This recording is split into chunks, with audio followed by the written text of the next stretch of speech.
여러분, 우리가 세상을 살아가며 가장 많이 하는 실수 중 하나는 내가 살아가는 이유를 남의 눈에 두는 것입니다.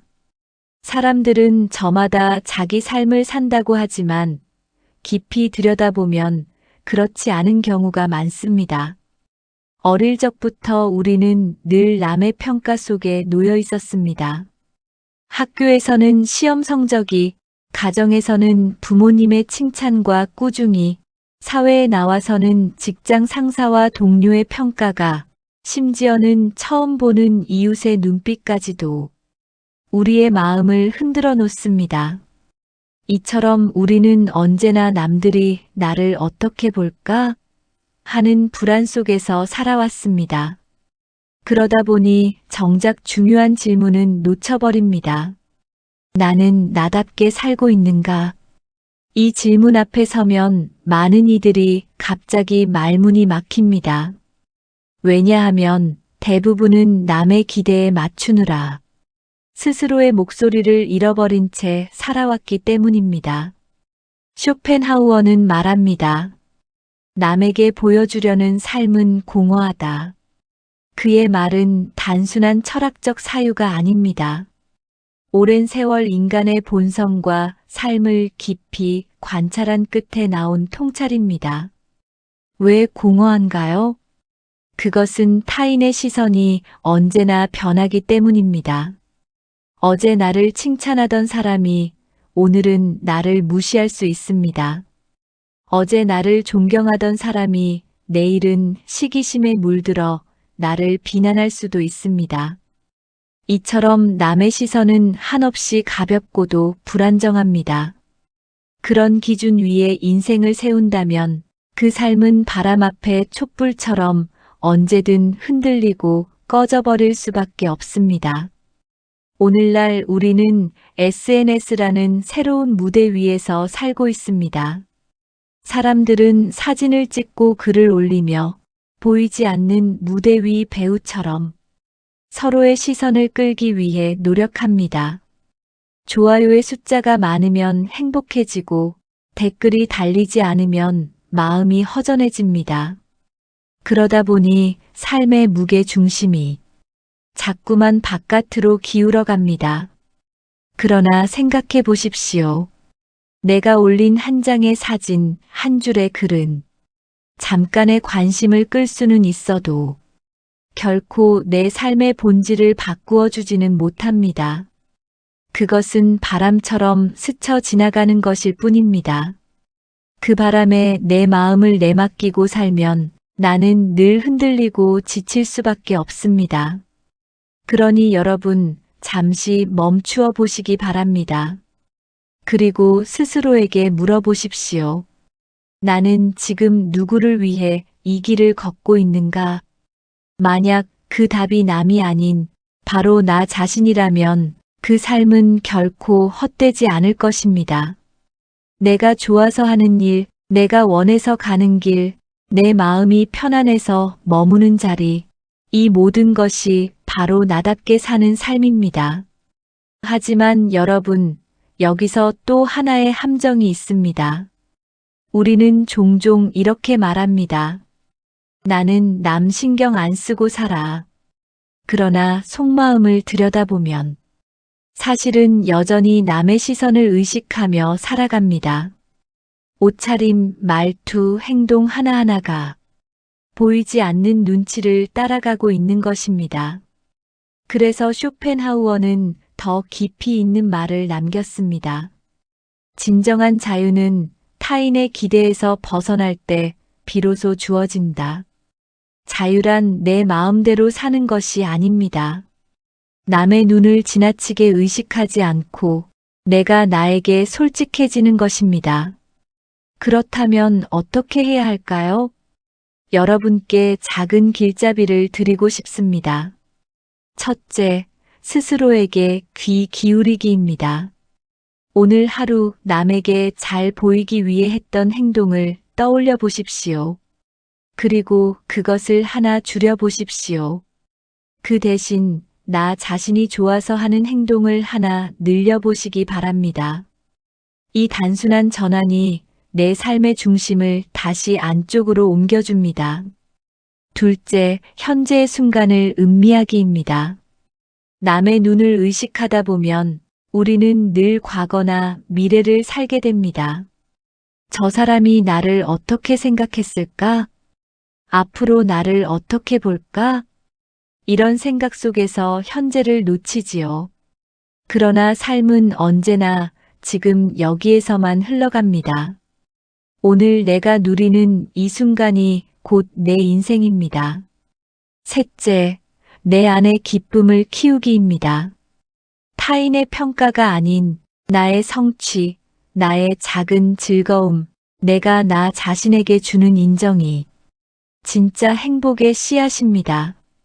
그 씨앗을 키울 때 비로소 남에게 보여주기 위한 삶에서 벗어나 내 삶을 진정으로 누릴 수 있습니다. 여러분, 인생은 남이 살아주는 것이 아닙니다. 내가 살아야 할 나의 삶입니다.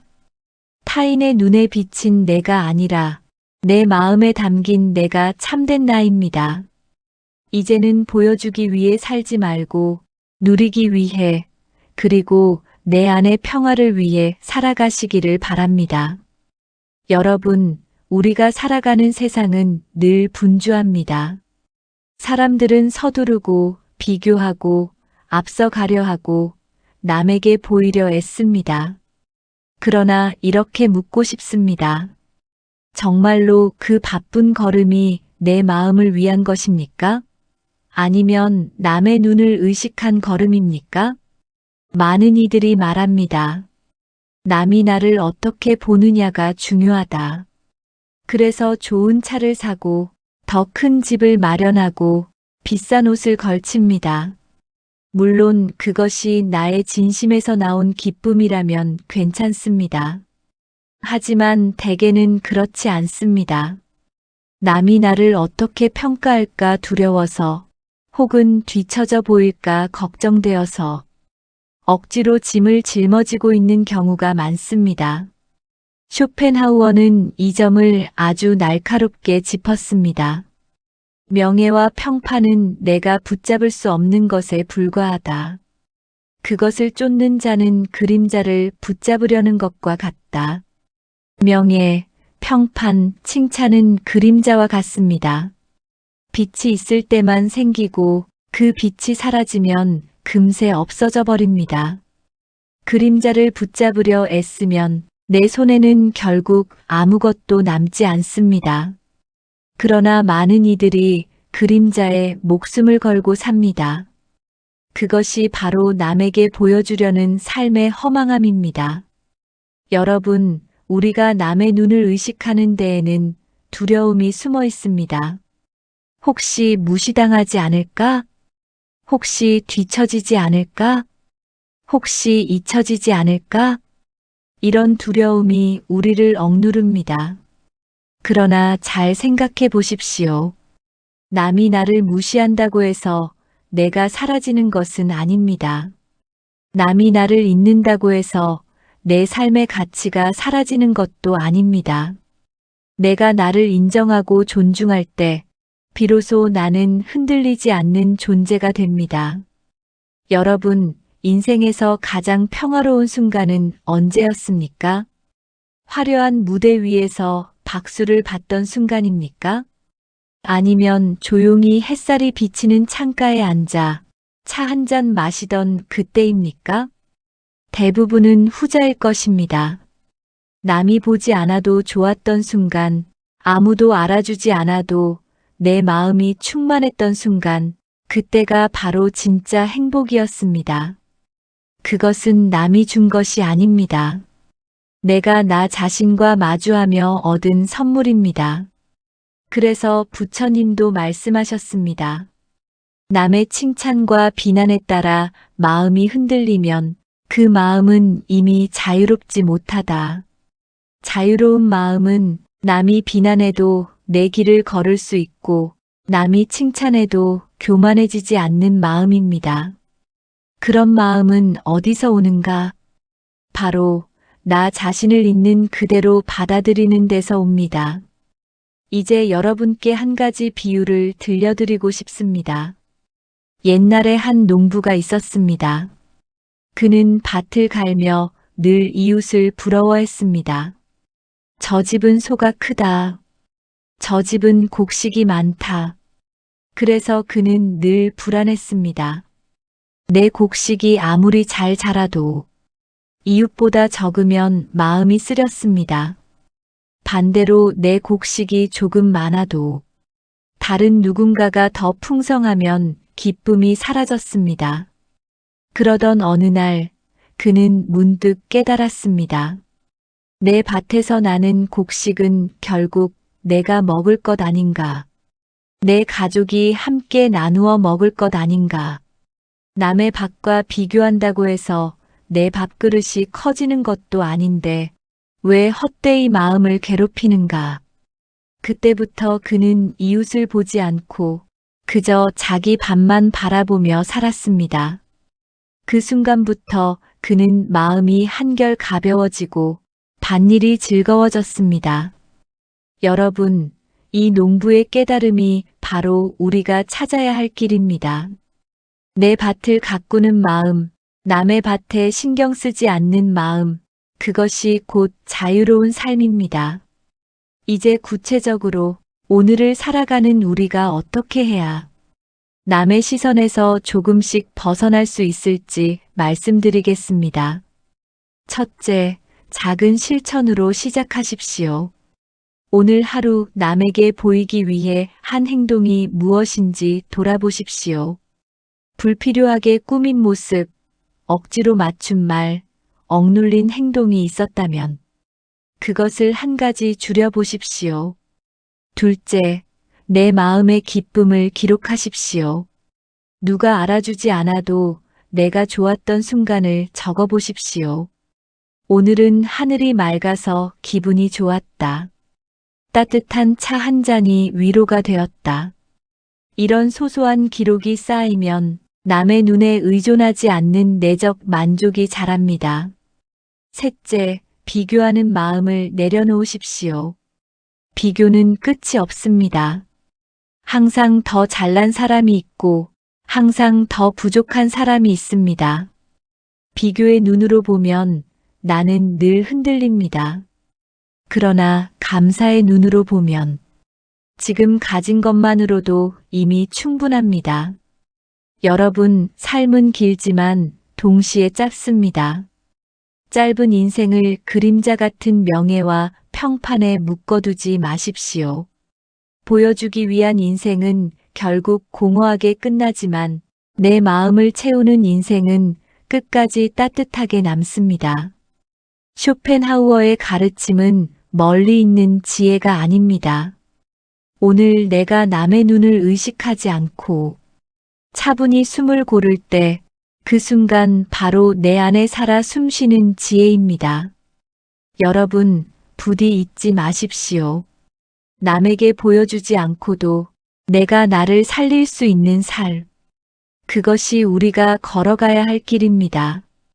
오늘 하루 남에게 보이려는 마음을 조금 내려놓고 내 마음을 살찌우는 한 가지 일을 해보십시오. 그것이 바로 자유로운 삶으로 가는 첫걸음이 될 것입니다. 여러분, 사람은 누구나 행복을 원합니다. 아침에 눈을 뜰 때도, 밤에 잠을 청할 때도 우리 마음속 깊은 자리에는 늘 한 가지 소망이 있습니다. 오늘은 행복했으면 좋겠다. 그런데도 우리는 왜 그렇게 자주 불행하다고 느낄까요? 그 까닭은 대개 행복을 바깥에서만 찾으려 하기 때문입니다. 우리는 흔히 이렇게 생각합니다. 좋은 집이 있으면 행복할 것이라고, 많은 돈이 있으면 근심이 사라질 것이라고, 명예와 지위가 높으면 당당해질 것이라고. 그래서 사람들은 끊임없이 바깥을 향해 달려갑니다. 그러나 쇼펜하우어는 분명히 말했습니다. 행복은 외부의 조건에 있지 않다. 행복은 오직 내 안에서만 자랄 수 있다. 여러분, 깊이 새겨보시기 바랍니다. 아무리 좋은 옷을 입어도 마음이 편치 않으면 불행합니다. 아무리 큰 집에 살아도 가족 간에 불화가 있으면 고통스럽습니다. 아무리 많은 재산이 있어도 불안과 욕심에 시달리면 마음은 공허합니다. 반대로 소박한 방 한 칸에서도 마음이 평화롭다면 그곳은 천국이 됩니다. 작은 밥상 앞에서도 감사와 웃음이 넘친다면 그것이 곧 축복입니다. 여러분, 행복은 밖에서 들어오는 것이 아니라 내 마음에서 피어나는 꽃과 같습니다. 꽃은 물과 햇빛을 받아 스스로 자랍니다. 남이 억지로 피워줄 수 없습니다. 행복도 마찬가지입니다. 내 안의 마음밭에서 씨앗이 자라듯 나의 태도와 생각 속에서만 피어납니다. 우리는 자주 남과 비교하면서 불행해집니다. 저 사람은 나보다 더 많이 가졌다. 저 사람은 나보다 더 인정받는다. 이런 생각이 일어나면 내 안의 행복은 금세 시들어버립니다.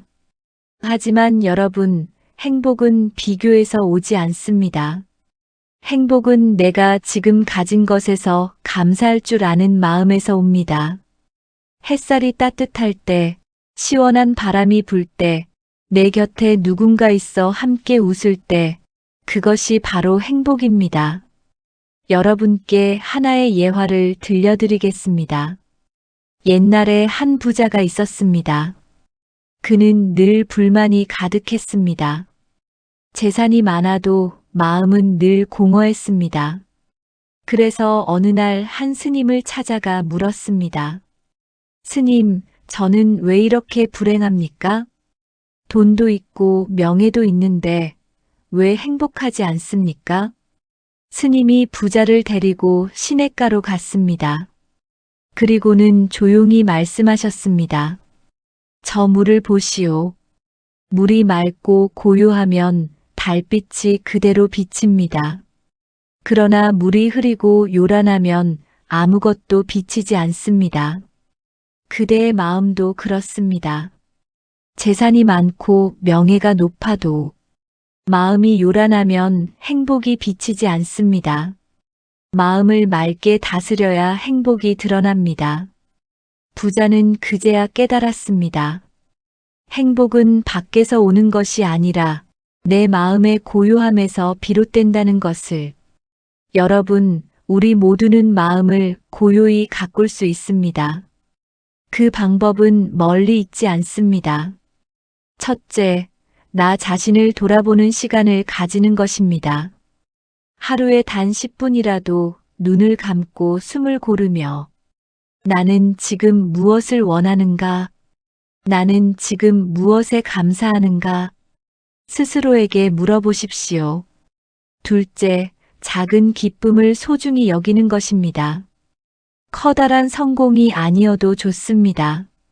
조용한 산책길, 따뜻한 차 한 잔, 친구의 안부 인사 한마디. 이런 사소한 순간들이 모여 내 안의 행복을 키워줍니다. 셋째, 내 안의 목소리에 귀 기울이는 것입니다. 남이 뭐라 하든, 세상이 어떻게 평가하든 내가 내 삶에 만족할 수 있다면 그것이 행복입니다. 여러분, 행복을 밖에서만 찾으려 하면 그 행복은 늘 멀리 달아납니다. 그러나 내 안에서 찾으면 그 행복은 언제나 지금 여기에서 피어납니다. 그러니 부디 기억하십시오. 진정한 행복은 내 안에서 자란다. 오늘 하루 남에게 보여주기 위한 웃음이 아니라 내 마음에서 우러나오는 웃음을 지어보십시오. 그 웃음이 바로 행복의 씨앗이 될 것입니다. 여러분, 사람의 마음은 참으로 묘합니다. 갖고 있을 때는 그것이 당연한 줄 알다가 잃고 나서야 비로소 소중함을 깨닫습니다. 건강할 때는 건강을 잊고 가족이 곁에 있을 때는 가족의 소중함을 모르며 작은 기쁨이 늘 내 곁에 있어도 더 크고 화려한 무언가를 쫓다가 결국 허망해지는 것이지요. 쇼펜하우어는 이런 인간의 어리석음을 꿰뚫어 보았습니다. 그는 말했습니다. 행복은 외부의 화려함이 아니라 내 안의 평온과 자족에서 비롯된다.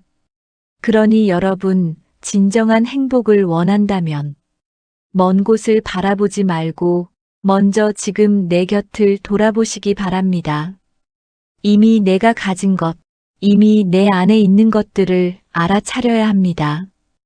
여러분, 바닷물이 아무리 많아도 목이 마른 사람이 바닷물을 마시면 더 갈증이 납니다.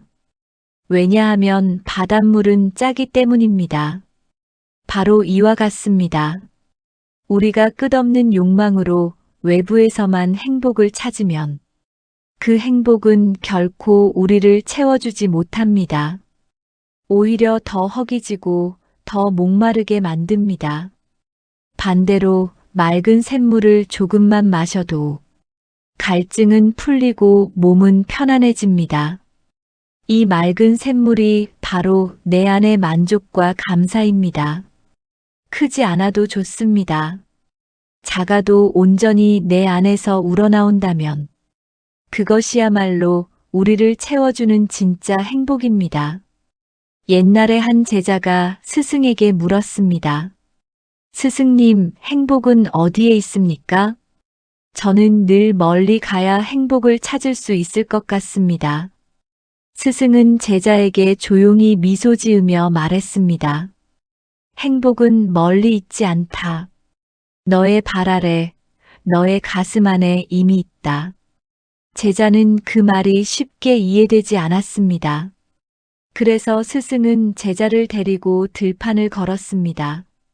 한참 걷던 중 작은 들꽃이 바람에 흔들리며 피어 있었습니다. 스승은 그 꽃을 가리키며 말했습니다. 저 꽃을 보아라.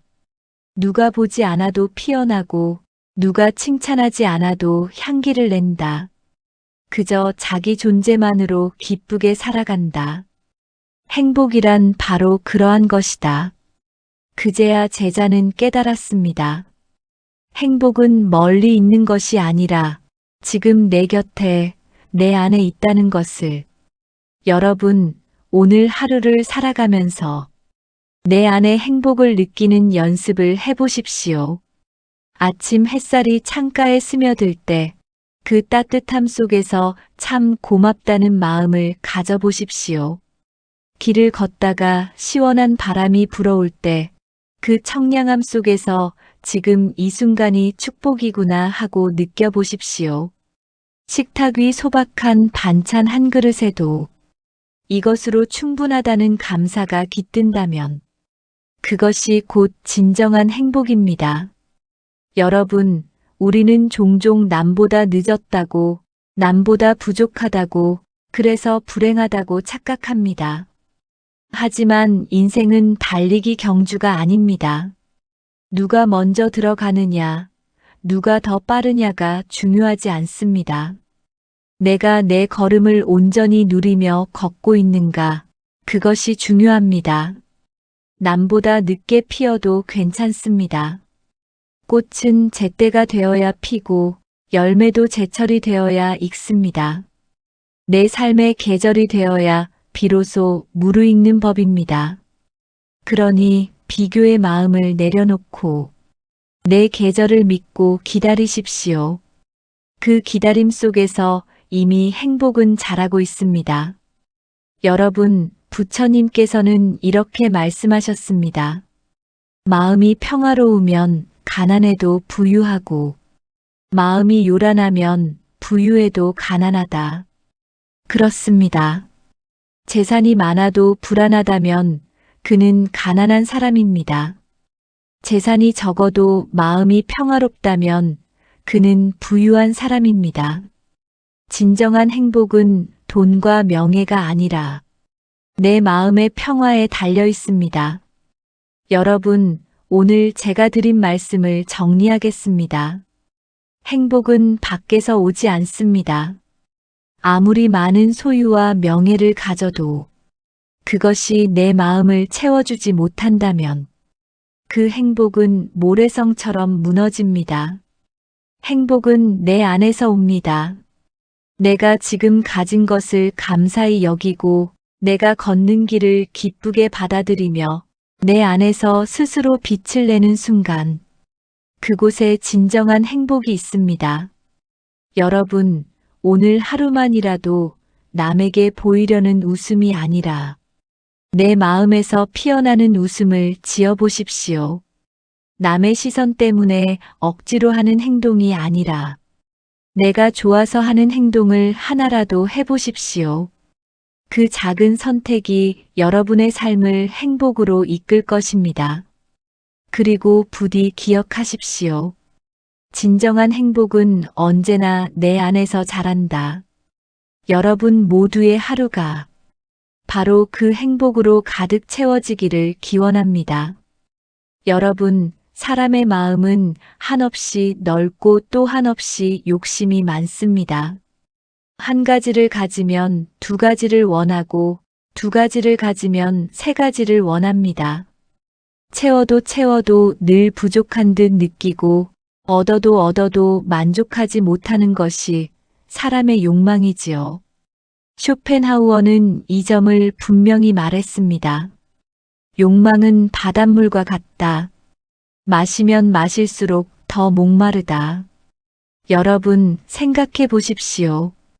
우리가 진정으로 필요한 것은 사실 많지 않습니다.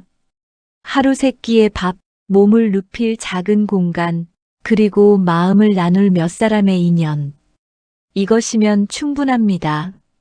그런데 우리는 언제나 더 많은 것을 바라봅니다.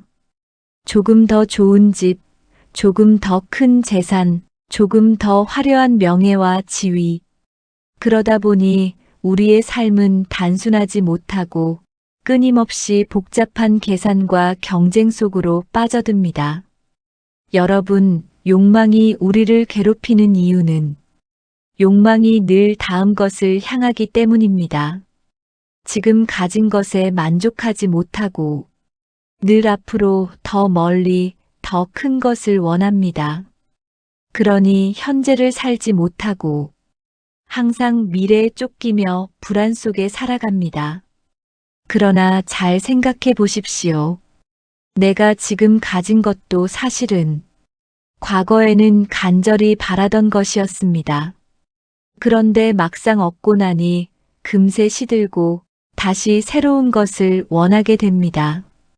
이 끝없는 순환이 바로 고통의 뿌리입니다. 부처님께서도 말씀하셨습니다. 욕망은 불길과 같아. 채우려 할수록 더 타오른다. 불길은 나무를 얻으면 더 크게 번집니다. 욕망도 그렇습니다. 얻을수록 만족하는 것이 아니라 더 큰 갈증을 불러옵니다. 이 갈증이 우리의 마음을 메마르게 하고 삶을 고통으로 이끕니다. 여러분께 한 가지 이야기를 들려드리겠습니다. 옛날에 한 임금이 있었습니다. 그는 세상의 모든 보물을 손에 넣었지만 마음은 늘 허전했습니다. 그래서 현자를 불러 물었습니다. 나는 세상을 다 가졌는데 왜 이렇게 공허한가? 현자가 말했습니다. 전하, 그대의 마음은 마치 밑이 뚫린 항아리와 같습니다. 물을 아무리 부어도 채워지지 않습니다. 그대가 만족을 모르면 천하를 다 가져도 공허할 뿐입니다. 그제야 임금은 깨달았습니다. 만족하지 못하는 마음이야말로 가장 큰 빈곤이라는 것을. 여러분, 욕망을 절제한다는 것은 욕망을 모두 버리라는 뜻이 아닙니다. 우리가 사람으로 살아가는 한 욕망은 본능처럼 따라옵니다. 그러나 중요한 것은 욕망의 주인이 되느냐, 욕망의 노예가 되느냐입니다. 욕망을 절제한다는 것은 내가 욕망을 다스리고 내가 그것을 선택할 줄 아는 힘을 갖는 것입니다. 욕망이 나를 끌고 다니게 두지 않고 내가 욕망을 이끌고 가는 것이지요. 여러분, 절제의 삶은 곧 자유로운 삶입니다. 원하는 것을 다 얻어야 행복한 것이 아니라 원하지 않아도 괜찮은 삶이 행복한 삶입니다. 목마르지 않은 사람이야말로 진정 자유로운 사람입니다. 비워도 괜찮은 사람, 갖지 않아도 괜찮은 사람, 그 사람이 가장 부유한 사람입니다. 여러분께 작은 실천을 제안드리겠습니다. 첫째, 갖고 싶은 것을 바로 얻지 말고 기다려 보십시오. 사고 싶은 것이 있으면 하루, 이틀, 3일 정도 미루어 보십시오. 그 기다림 속에서 정말로 필요한 것인지 순간의 충동인지 알 수 있습니다. 둘째, 하루에 하나씩 내려놓는 연습을 해보십시오. 옷장에 입지 않는 옷, 책장에 오래 꽂힌 책, 마음속에 묵은 걱정 하나. 그것을 하나씩 내려놓는 순간 마음이 가벼워집니다. 셋째, 충분하다는 말을 마음에 새기십시오. 오늘 먹은 밥이 충분하고, 오늘 나눈 대화가 충분하고, 오늘 걸은 걸음이 충분하다. 이렇게 스스로에게 말하면 욕망이 서서히 줄어듭니다. 여러분, 욕망은 채우는 것이 아니라 비우는 데서 다스려집니다. 비움 속에서 만족이 오고 만족 속에서 행복이 옵니다. 그러니 기억하십시오. 욕망을 절제하는 지혜가 삶을 가장 풍요롭게 만든다. 여러분, 인간의 마음은 끝이 없습니다. 마치 바람이 불면 흔들리는 갈대처럼 무언가를 가지면 또 다른 것을 원하고 얻으면 또 다른 부족함을 느낍니다. 그 끝없는 목마름이 바로 욕망입니다. 그런데 욕망이 우리를 괴롭히는 가장 큰 이유는 욕망이 결코 끝을 알지 못하기 때문입니다. 조금만 더 하는 마음이 결국 평생을 채우지 못한 갈증 속에 살게 하지요. 쇼펜하우어는 이렇게 말했습니다. 욕망은 우리를 끊임없이 고통으로 몰아넣는다. 무언가를 바라면 그 갈망으로 괴롭고 얻고 나면 그것이 금세 시들어 새로운 욕망으로 다시 괴롭다. 여러분, 이 말이 참으로 맞습니다. 무언가를 간절히 바랄 때는 그것을 얻지 못해 괴롭습니다. 간신히 손에 넣으면 그 기쁨은 오래가지 못하고 금세 익숙해집니다. 그리고 또다시 새로운 것을 찾아 헤맵니다. 이 순환이 바로 인간이 벗어나지 못하는 욕망의 굴레입니다. 그러니 지혜로운 사람은 욕망의 굴레를 깨닫고 그 속박에서 벗어나려 합니다. 욕망을 없애겠다는 것이 아니라 욕망에 끌려다니지 않겠다는 것입니다. 여러분, 욕망을 절제하는 힘은 바로 마음의 평화로 이어집니다. 갖지 않아도 괜찮다고 느낄 수 있을 때 내 마음은 흔들리지 않습니다. 잃어도 괜찮다고 여길 수 있을 때 내 마음은 자유로워집니다. 이와 관련된 옛 이야기가 있습니다. 옛날에 한 현자가 있었습니다. 그는 집도 땅도 많은 재산도 없었지만 늘 평화롭고 행복했습니다. 어느 날 한 부자가 그를 찾아와 물었습니다. 당신은 가진 것이 없는데 어찌 그렇게 평화롭고 행복합니까? 현자가 웃으며 대답했습니다. 나는 이미 충분히 가지고 있기 때문이지요. 나에게 필요한 것은 하루 먹을 음식, 잠잘 자리, 그리고 맑은 하늘 아래 숨쉬는 공기뿐입니다.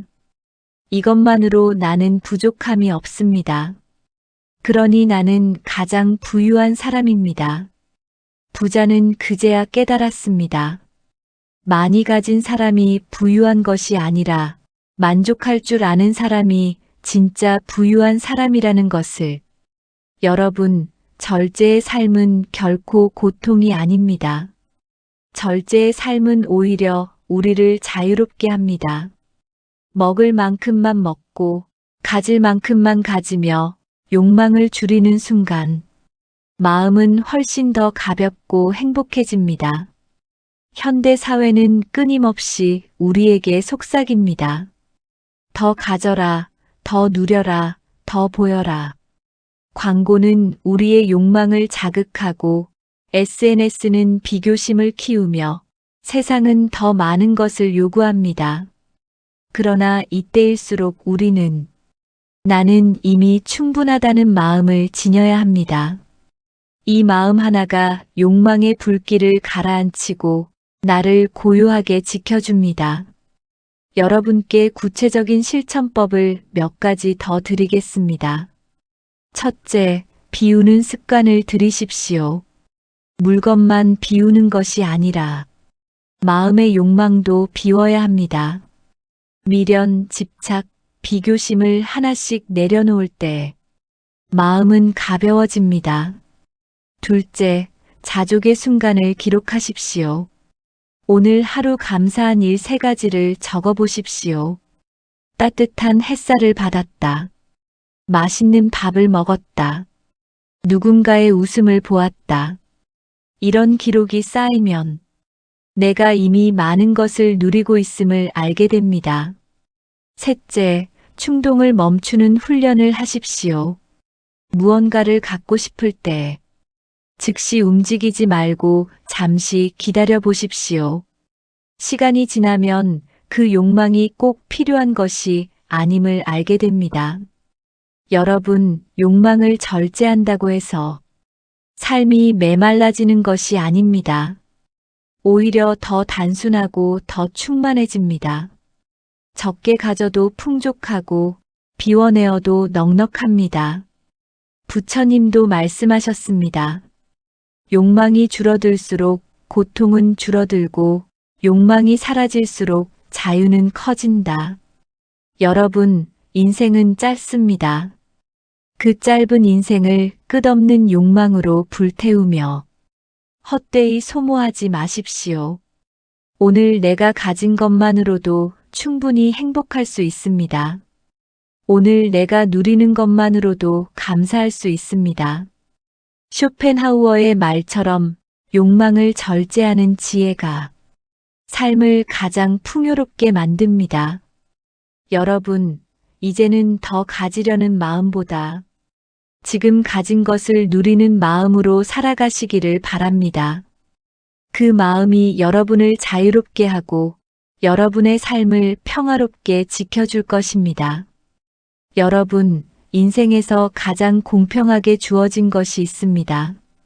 그것은 바로 시간입니다. 누구에게나 하루 24시간이 주어지고 그 누구도 그 시간을 더 늘릴 수도 덜 받을 수도 없습니다. 그러나 사람들은 이 가장 소중한 시간을 어찌 보면 가장 허술하게 다루곤 합니다. 있을 때는 모르고 지나가고 나서야 후회합니다. 쇼펜하우어는 말했습니다.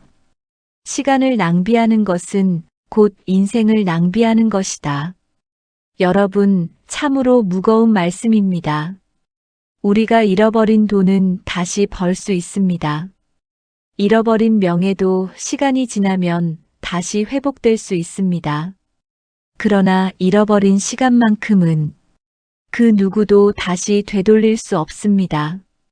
여러분은 하루하루를 어떻게 쓰고 계십니까? 과거에 얽매여 후회하며 살고 있습니까? 아직 오지 않은 미래를 걱정하며 불안 속에 살고 있습니까? 그렇다면 지금 이 순간을 놓치고 있는 것입니다. 부처님께서는 이렇게 말씀하셨습니다. 과거는 이미 지나갔고 미래는 아직 오지 않았다. 그러므로 지금 이 순간을 살아라. 행복은 어제에도 내일에도 있지 않습니다. 행복은 언제나 오늘, 지금 이 순간에 있습니다. 여러분, 사람들은 종종 이렇게 말합니다. 지금은 바쁘니까 나중에 행복해질 거야. 조금 더 노력하면 언젠가 여유가 올 거야. 그러나 그 나중은 언제 오겠습니까? 언제쯤이면 충분히 만족할 수 있을까요? 욕망은 끝이 없고 걱정은 멈추지 않습니다. 그래서 나중만 기다리다 보면 지금의 삶은 온통 공허하게 흘러가 버립니다. 이와 관련된 한 가지 이야기를 들려드리겠습니다. 옛날에 한 청년이 있었습니다. 그는 늘 미래를 걱정했습니다. 언젠가는 부자가 되어야지. 언젠가는 큰 명예를 얻어야지. 그래서 지금을 늘 희생하며 살았습니다. 그러던 어느 날 스승을 찾아가 물었습니다. 스승님, 저는 언제쯤 행복해질 수 있습니까? 스승은 청년을 데리고 정원으로 갔습니다. 그리고 활짝 핀 꽃을 가리키며 말했습니다. 이 꽃이 피는 것은 오늘이지 내일이 아니다. 오늘의 햇빛과 바람 속에서만 꽃은 피어난다. 행복도 마찬가지다. 지금 이 순간에 피어나는 것이지 내일에 피어나는 것이 아니다. 청년은 그제야 깨달았습니다. 내일만 바라보다가는 오늘의 행복을 놓친다는 것을. 여러분, 우리 삶은 길게 보면 한순간입니다. 태어나서 자라나고 젊음을 지나 노년을 맞이하기까지 그 모든 것이 눈 깜짝할 사이에 지나갑니다. 그래서 인생을 두 글자로 요약하면 순간이라고 할 수 있습니다. 그 순간을 어떻게 사느냐에 따라 내 인생의 빛깔이 달라집니다. 지금 이 순간을 충실히 산 사람은 인생 전체가 빛나지만 지금을 허투루 흘려보낸 사람은 인생 전체가 후회로 남습니다. 여러분, 시간을 아낀다는 것은 단순히 바쁘게 사는 것이 아닙니다. 무엇을 하든 그 순간에 온전히 머무는 것입니다. 밥을 먹을 때는 밥맛을 온전히 느끼고 사람과 대화할 때는 그 말에 귀를 기울이고 길을 걸을 때는 발걸음을 음미하는 것. 그것이 바로 시간을 소중히 쓰는 삶입니다. 여러분께 작은 실천을 권해드리고 싶습니다. 첫째, 하루의 시작을 의식적으로 맞이하십시오. 아침에 눈을 뜰 때, 오늘은 다시 오지 않을 하루다 하고 다짐해 보십시오. 그 다짐 하나가 오늘을 더 귀하게 만듭니다. 둘째, 작은 일에도 마음을 담으십시오. 설거지를 하더라도, 길을 걷더라도 그 순간을 소중히 여기면 그것이 바로 삶의 명상이 됩니다. 셋째, 후회를 줄이십시오. 이미 지나간 과거는 돌아오지 않습니다. 후회에 머무는 것은 이미 사라진 그림자를 붙잡으려는 것과 같습니다. 대신 지금 내가 할 수 있는 것에 집중하십시오. 넷째, 걱정을 줄이십시오. 아직 오지 않은 미래를 지레 걱정하는 것은 스스로 짐을 앞당겨지는 것과 같습니다. 오늘의 내가 할 수 있는 일을 다하고 내일의 일은 내일의 태양과 함께 맞이하면 됩니다. 여러분, 시간은 강물처럼 흘러갑니다. 흐르는 강물을 막을 수는 없습니다. 그러나 그 강물에 몸을 맡겨 고요히 흐름을 따라가면 마음은 평화롭습니다. 시간도 마찬가지입니다. 흐르는 것을 억지로 붙잡으려 하지 말고 지금의 흐름 속에서 온전히 살아가십시오. 여러분, 쇼펜하우어는 이렇게 말했습니다. 과거는 기억이고 미래는 환상이다. 실제로 존재하는 것은 오직 현재뿐이다. 그렇습니다. 과거는 이미 지나간 그림자이고 미래는 아직 오지 않은 환영입니다. 우리가 붙잡을 수 있는 것은 오직 지금 이 순간뿐입니다. 여러분, 지금 이 순간을 소중히 하십시오. 오늘의 미소, 오늘의 대화, 오늘의 햇살과 바람. 이것이 쌓여서 내 인생이 됩니다. 그러니 부디 오늘을 가볍게 흘려보내지 마십시오. 오늘을 사랑하시고 오늘을 충실히 살아가십시오. 그것이 곧 인생 전체를 사랑하는 길입니다. 여러분, 우리가 살아가면서 가장 많이 하는 말 중 하나가 있습니다. 나중에 하지. 조금 있다가 하지. 언젠가는 하겠지. 그런데 잘 살펴보면 그 나중과 언젠가는 끝내 오지 않는 경우가 많습니다. 지금 하지 않으면 내일도 모레도 결국 하지 못한 채 세월은 흘러가 버립니다. 쇼펜하우어는 이렇게 말했습니다. 시간을 미루는 자는 인생을 미루는 자다. 여러분, 무거운 말씀이지요. 우리는 종종 나중에라는 말로 위안을 삼습니다. 하지만 그 나중은 우리 손에 쥘 수 없는 환영과도 같습니다. 나중을 기다리다 보면 오늘은 눈앞에서 사라지고 결국 후회만 남습니다. 여러분, 혹시 이런 경험 있으십니까? 그때 그 말을 했더라면, 그때 그 사람을 찾아갔더라면, 그때 그 여행을 떠났더라면, 시간이 지나고 나서 뒤늦게 후회한 적이 누구에게나 있을 것입니다. 그때는 사소해 보였던 선택이 시간이 지나면서 얼마나 귀한 기회였는지 알게 됩니다. 그러나 이미 그 시간은 돌아오지 않습니다. 그래서 우리는 늘 오늘을 붙잡아야 합니다. 부처님께서는 말씀하셨습니다. 내일 죽을 것처럼 오늘을 살라. 이 말씀은 두려움을 주려는 것이 아닙니다. 오늘의 소중함을 알려주려는 말씀입니다. 우리가 오늘을 진심으로 산다면 내일이 오지 않아도 후회하지 않을 것입니다. 여러분, 시간은 돈처럼 모을 수 있는 것이 아닙니다. 시간은 흘러가는 강물과 같습니다. 흐른 물은 다시 돌아오지 않습니다. 그러므로 지금 흘러가는 이 순간을 제대로 누리는 것이 무엇보다 중요합니다. 이제 여러분께 작은 이야기를 하나 더 들려드리겠습니다. 옛날에 어떤 노인이 있었습니다. 그는 평생 열심히 일하며 살았습니다. 나중에 은퇴하면 여행도 하고 나중에 시간이 나면 가족과 함께 하리라. 늘 그렇게 말했습니다. 하지만 세월은 기다려주지 않았습니다.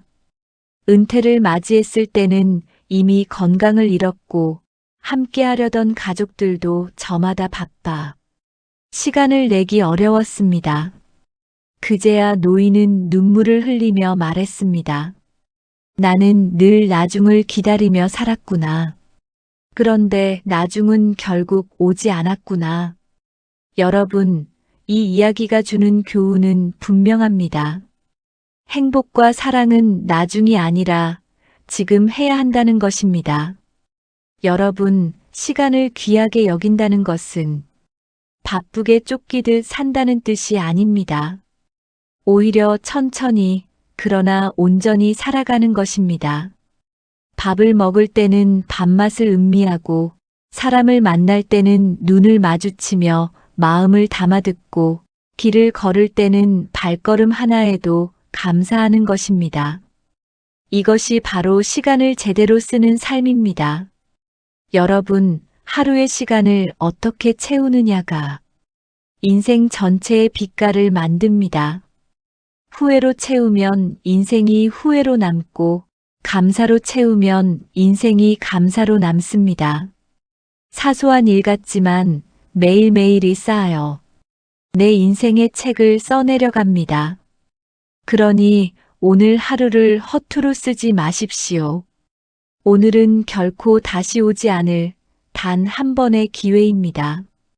여러분께 몇 가지 실천의 길을 드리겠습니다. 첫째, 작은 약속을 지키십시오. 오늘 하기로 한 일을 오늘 하십시오. 작은 약속을 지키는 것이 시간을 존중하는 첫걸음입니다. 둘째, 하루를 돌아보는 습관을 가지십시오.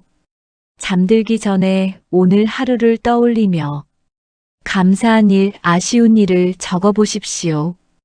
그 기록이 쌓이면 시간을 더 의식적으로 쓰게 됩니다. 셋째, 사람과의 시간을 소중히 하십시오.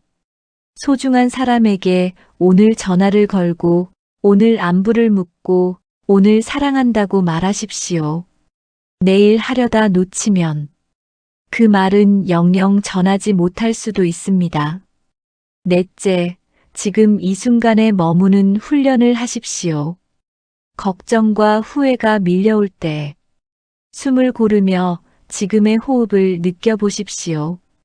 그 순간이 바로 삶의 전부입니다. 여러분, 시간은 우리에게 늘 묻습니다. 너는 지금을 어떻게 살고 있느냐? 그 물음에 우리는 이렇게 답해야 합니다. 나는 오늘을 사랑하며 살고 있습니다. 쇼펜하우어의 말처럼 과거는 이미 사라졌고 미래는 아직 오지 않았다. 그러므로 현재가 전부다. 여러분, 부디 오늘을 사랑하시고 오늘을 충실히 사시기 바랍니다. 그것이 곧 인생 전체를 가장 빛나게 하는 길입니다. 여러분, 우리가 살아가면서 가장 피하고 싶은 감정 중 하나가 있습니다. 바로 지루함입니다. 사람들은 지루함을 두려워합니다. 심심한 시간을 견디지 못해 TV를 켜고 휴대폰을 꺼내고 끝없이 무언가로 마음을 채우려 합니다.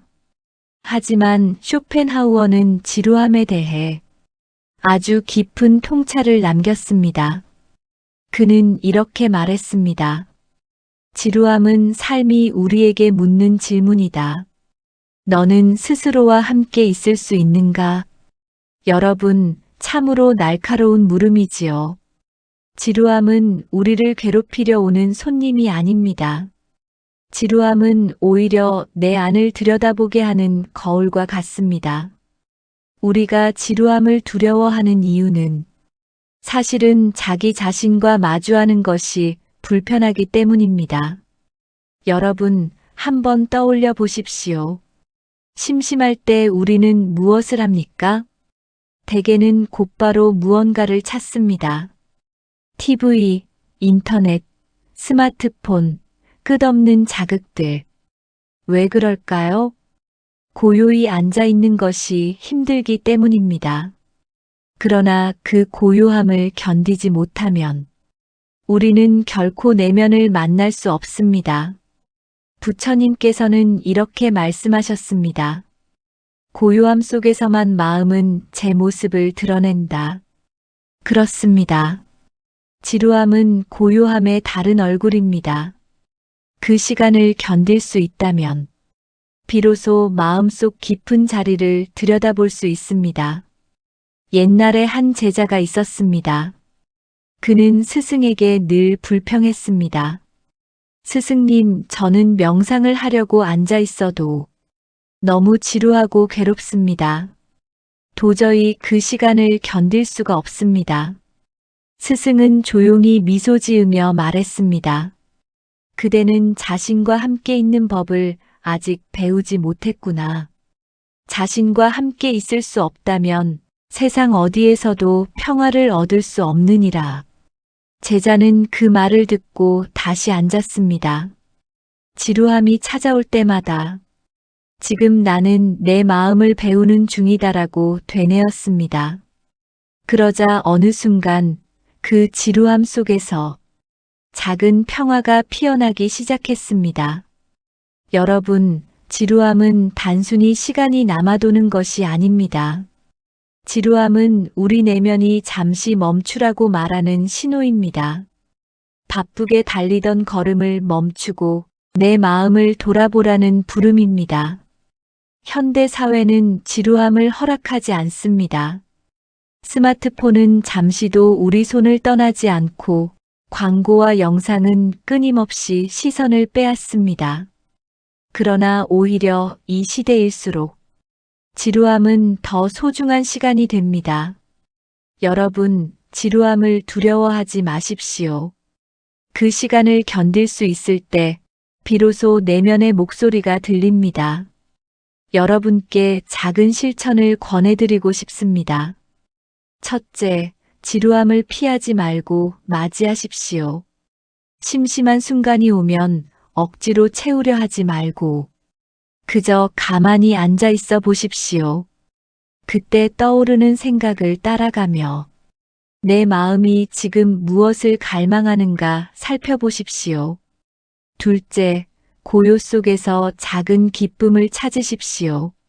새소리, 바람소리, 햇살, 이런 작은 것들에 귀 기울이면 지루함은 사라지고 고요 속에 기쁨이 드러납니다. 셋째, 하루에 짧게라도 빈 시간을 마련하십시오. 아무것도 하지 않는 10분, 그 시간을 통해 내 마음의 소리를 듣는 연습을 하십시오. 여러분, 지루함은 내 삶의 적이 아닙니다. 지루함은 내 삶의 스승입니다. 그 시간을 견딜 때 우리는 강해지고 그 시간을 통해 우리는 자기 자신을 알아갑니다. 쇼펜하우어는 말했습니다. 지루함을 견디는 힘은 삶을 지혜롭게 사는 힘이다. 여러분, 이제 지루함을 두려워하지 마십시오.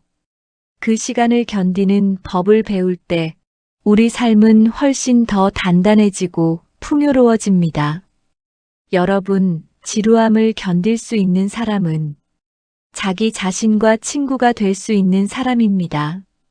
그러나 지루함을 견디지 못하는 사람은 끊임없이 무언가에 의지해야만 살아갑니다. 책, 음악, 술, 사람, 그리고 요즘은 휴대폰까지 잠깐의 공백조차 허락하지 않으려 하지요. 하지만 잘 생각해 보십시오. 우리가 세상 모든 자극으로 시간을 채운다 해도 결국 하루의 끝에서는 홀로 남습니다. 그때 내 곁에 있는 사람은 누구입니까? 바로 나 자신입니다. 그러므로 자기 자신과 함께 있는 법을 배우는 것이야말로 삶에서 가장 큰 공부입니다. 옛날에 한 수도자가 있었습니다. 그는 깊은 산속에서 오랜 세월을 홀로 지냈습니다. 사람들이 물었습니다. 스님, 그렇게 혼자 지내면 외롭지 않습니까? 심심하지 않습니까? 수도자는 고요히 웃으며 대답했습니다. 외롭다고 느끼는 것은 자기 자신과 친구가 되지 못했기 때문입니다. 지루하다고 느끼는 것은 자기 마음과 대화하지 못하기 때문입니다. 나는 내 마음과 늘 함께 있으니 외롭지도 지루하지도 않습니다. 이 대답 속에 큰 지혜가 담겨 있습니다. 지루함은 외부가 채워주어야 사라지는 것이 아닙니다. 내가 내 마음과 대화할 때 사라집니다. 여러분, 지루함은 때때로 두려움으로 다가옵니다. 그 이유는 고요 속에서 내 진짜 모습이 드러나기 때문입니다. 바쁘게 살 때는 보이지 않던 불안, 억눌러 두었던 상처, 숨겨왔던 욕망이 고요 속에서 드러납니다. 그래서 사람들은 지루함을 피하고 싶어 합니다. 그러나 그것을 피하면 평생 자기 자신을 알지 못한 채 살아갑니다. 지루함을 견딜 때 비로소 나는 나를 만나고 내가 진짜 무엇을 원하는지 알게 됩니다. 쇼펜하우어는 말했습니다. 지루함은 단순히 시간이 남는 것이 아니다. 그것은 존재가 스스로를 드러내는 시간이다. 그렇습니다. 지루함은 나의 존재가 나에게 말을 거는 시간입니다. 너는 누구냐? 너는 무엇을 원하느냐? 이 질문에 귀 기울일 수 있을 때 비로소 우리는 지혜롭게 성장합니다. 여러분, 지루함을 견디는 힘은 우리의 삶을 단단하게 만듭니다. 지루함을 견딜 수 있는 사람은 고독도 견딜 수 있고 고난도 견딜 수 있습니다. 반대로 지루함을 견디지 못하는 사람은 조금만 어려움이 와도 흔들립니다. 왜냐하면 자기 자신과 마주하는 힘이 없기 때문입니다. 현대 사회는 지루함을 병처럼 여깁니다. 광고는 늘 말합니다. 심심할 틈이 없도록 끊임없는 재미를 주겠다. 하지만 진짜 병은 지루함이 아니라 지루함을 견디지 못하는 마음입니다. 여러분, 우리가 진정 자유롭기 위해서는 심심함조차도 두려워하지 않는 마음이 필요합니다. 그 마음이 있으면 어디서든 평화롭습니다. 사람이 많아도 좋고 혼자 있어도 좋습니다. 자극이 많아도 괜찮고 고요해도 괜찮습니다. 그것이 바로 흔들리지 않는 삶입니다. 여러분께 몇 가지 작은 길을 제안드리겠습니다. 첫째, 지루함을 친구처럼 맞이하십시오. 심심할 때, 또 지루하다 하지 말고, 내 마음이 잠시 쉬고 싶구나 하고 받아들이십시오. 둘째, 고요 속에서 자신과 대화하십시오. 아무 일도 없는 시간에 나는 지금 무엇을 원하는가? 나는 무엇을 두려워하는가? 스스로에게 물어보십시오. 그 대화 속에서 진짜 내가 드러납니다. 셋째, 자연과 함께 시간을 보내십시오. 산책을 하며 나무를 보고 강물을 바라보며 흘러가는 시간을 느껴보십시오. 자연 속에서는 지루함조차 평화가 됩니다. 넷째, 작은 습관으로 지루함을 견디는 힘을 기르십시오. 명상, 호흡, 글쓰기, 그림 그리기. 아무도 보지 않아도, 아무도 칭찬하지 않아도 내 마음이 즐거운 습관을 들이십시오. 여러분, 인생에서 지루함은 결코 쓸모없는 시간이 아닙니다. 그 시간은 내 영혼이 쉬는 시간이고 내 마음이 성장하는 시간입니다. 지루함을 견디는 법을 아는 사람은 삶의 깊이를 아는 사람입니다. 쇼펜하우어는 이렇게 말했습니다. 지루함은 철학자의 어머니이다. 그렇습니다. 지루함을 통해 우리는 질문하고 질문을 통해 우리는 깨닫습니다. 지루함이 없다면 깊은 사유도 성찰도 없을 것입니다. 여러분, 이제는 지루함을 두려워하지 마십시오. 그 시간을 견디며 마음을 가다듬으십시오. 그러면 그 속에서 내면의 빛이 드러날 것입니다. 지루함을 견디는 힘이야말로 삶을 지혜롭게 만드는 힘이다.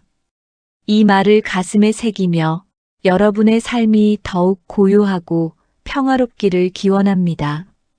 여러분, 사람은 누구나 자유를 꿈꿉니다. 속박에서 벗어나고 싶어하고 마음대로 살고 싶어 합니다.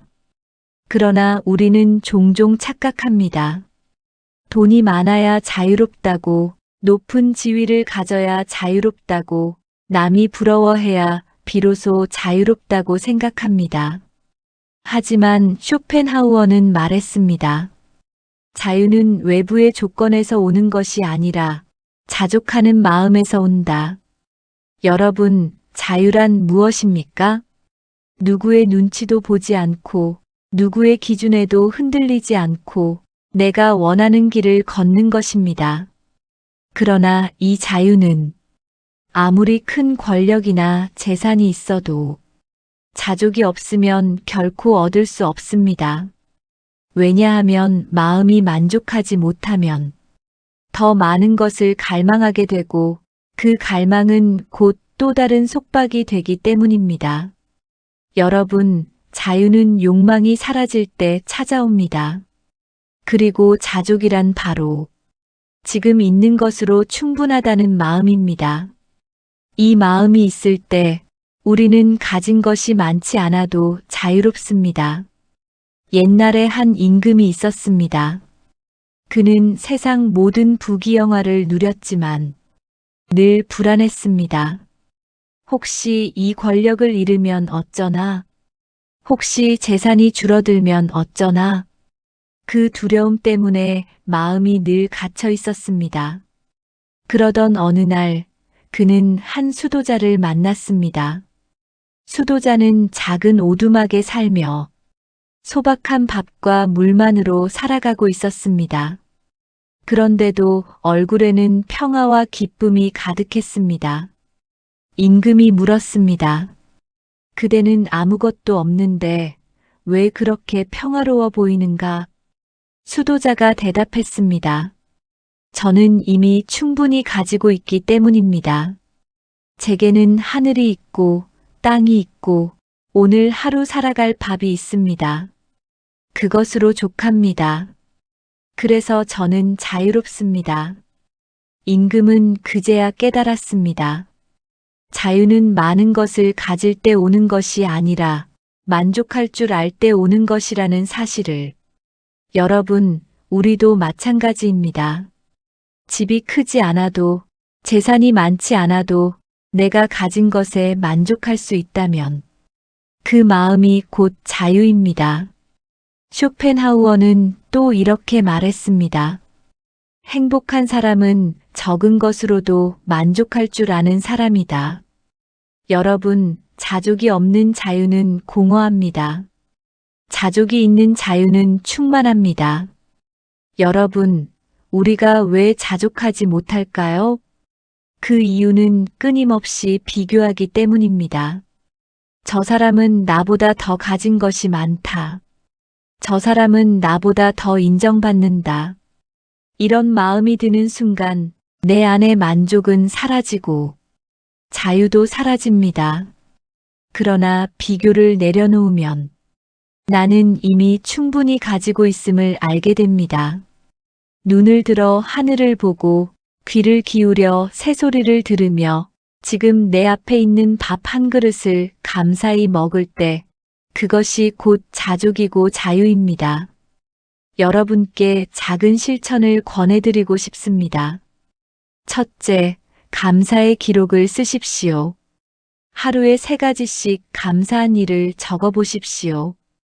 오늘 건강하게 일어날 수 있어 감사하다. 오늘 따뜻한 햇살을 받아 감사하다. 오늘 웃을 수 있어 감사하다.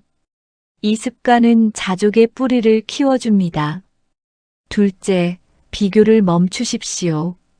비교하는 순간 자족은 사라집니다. 남의 밭을 보지 말고 내 밭을 보십시오. 내가 가진 것이 이미 충분함을 깨닫는 순간 마음은 자유로워집니다. 셋째, 작게 살아보는 연습을 하십시오. 많이 가지려 하지 말고 단순하게 살아보십시오. 적게 가져도 행복할 수 있다는 경험이 자족의 힘을 길러줍니다. 여러분, 자유는 멀리 있지 않습니다. 지금 이 순간 내가 가진 것을 충분히 여기며 살아갈 때 그 마음 속에서 자유는 꽃처럼 피어납니다. 여러분, 세상에서 가장 자유로운 사람은 누구일까요?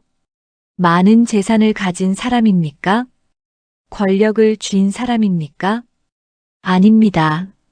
진정 자유로운 사람은 자기 마음이 만족할 줄 아는 사람입니다. 쇼펜하우어는 말했습니다. 자족하는 자는 왕과도 같다. 그렇습니다. 왕은 많은 것을 가졌기 때문에 자유로워 보이지만 자족하는 사람은 아무것도 없어도 마음의 왕이 될 수 있습니다. 왜냐하면 그는 더 이상 외부의 것에 끌려다니지 않기 때문입니다. 여러분, 자족은 단순한 체념이 아닙니다. 나는 이것밖에 안 되니 그냥 이렇게 살아야지. 이런 마음이 아닙니다. 자족은 적극적인 수용입니다. 나는 이미 충분하다. 지금 이대로도 행복하다. 이 마음이 자족입니다. 이 마음을 가진 사람은 비교하지 않고 남의 눈치를 보지 않으며 자기 삶을 온전히 누릴 수 있습니다. 옛날에 한 여행자가 있었습니다. 그는 세상 모든 도시를 다니며 더 아름다운 곳, 더 큰 부를 찾아다녔습니다. 하지만 아무리 많은 곳을 가도 만족이 없었습니다. 그러던 중 어느 시골 마을에 들렀습니다. 그곳에는 작은 집에서 사는 노부부가 있었습니다. 그들은 넉넉하지는 않았지만 얼굴에는 늘 웃음이 가득했습니다. 여행자가 물었습니다. 당신들은 가진 것이 많지 않은데 어찌 그렇게 행복합니까? 노부부가 말했습니다. 우리는 아침마다 서로를 볼 수 있어 감사하고 저녁마다 따뜻한 밥을 먹을 수 있어 행복합니다. 우리에게 부족한 것은 많지만 우리가 가진 것은 우리 삶을 채우기에 충분합니다. 여행자는 그제야 깨달았습니다. 자족하는 마음이야말로 가장 큰 부와 자유라는 것을. 여러분, 자족은 삶을 단순하게 만듭니다. 많이 가지려는 마음을 내려놓으면 마음은 한결 가벼워집니다. 단순함 속에서 평화가 찾아옵니다. 요즘 사람들은 너무 많은 것을 붙잡고 살려고 합니다. 돈, 명예, 인간관계, 물건. 그러나 붙잡으면 붙잡을수록 마음은 더 무겁습니다. 놓아야 자유로워집니다. 비워야 충만해집니다. 부처님은 이렇게 말씀하셨습니다. 욕망에서 벗어난 마음이 곧 해탈이다. 욕망에서 벗어난다는 것은 아무것도 바라지 않는 것이 아니라 내가 가진 것으로 충분히 만족하는 마음입니다. 그 마음이 있으면 우리는 어디서든 자유롭습니다. 여러분께 작은 실천의 길을 드리겠습니다. 첫째, 감사 기도를 드리십시오. 잠들기 전 오늘 하루를 돌아보며 이 하루로 충분합니다 하고 속삭여 보십시오. 둘째, 소유보다 존재를 귀하게 여기십시오. 무엇을 가졌느냐보다 내가 지금 어떤 마음으로 살아가느냐가 중요합니다. 존재 자체가 이미 소중합니다. 셋째, 단순함을 즐기십시오. 풍성한 잔치보다 소박한 밥상에서 웃으며 나누는 기쁨이 더 큽니다. 많은 것을 가지는 것보다 적은 것에 감사하는 마음이 더 큰 자유를 줍니다. 넷째, 자기 자신과의 평화를 지키십시오. 자족하는 사람은 남과 다투지 않습니다. 남의 것을 탐내지 않으니 마음이 평화롭습니다. 그 평화가 곧 자유입니다. 여러분, 자유와 자족은 따로 떨어져 있지 않습니다. 자족이 없는 자유는 욕망의 또 다른 이름이고 자유가 없는 자족은 고립일 수 있습니다. 그러나 자족 속에 자유가 있고 자유 속에 자족이 있을 때 비로소 우리는 참된 행복을 누립니다. 쇼펜하우어의 가르침은 오늘 우리에게 이렇게 속삭입니다. 자유를 원한다면 자족하라. 자족할 줄 알면 이미 자유롭다. 여러분, 이제는 더 가지려는 발걸음을 잠시 멈추고 지금 가진 것에 만족하며 사십시오. 그 마음 하나가 여러분의 삶을 자유롭게 하고 여러분의 얼굴에 평화로운 미소를 지어줄 것입니다. 여러분, 우리가 인생을 살아가면서 가장 소중히 여겨야 할 두 가지가 있습니다. 하나는 건강, 또 하나는 인격입니다.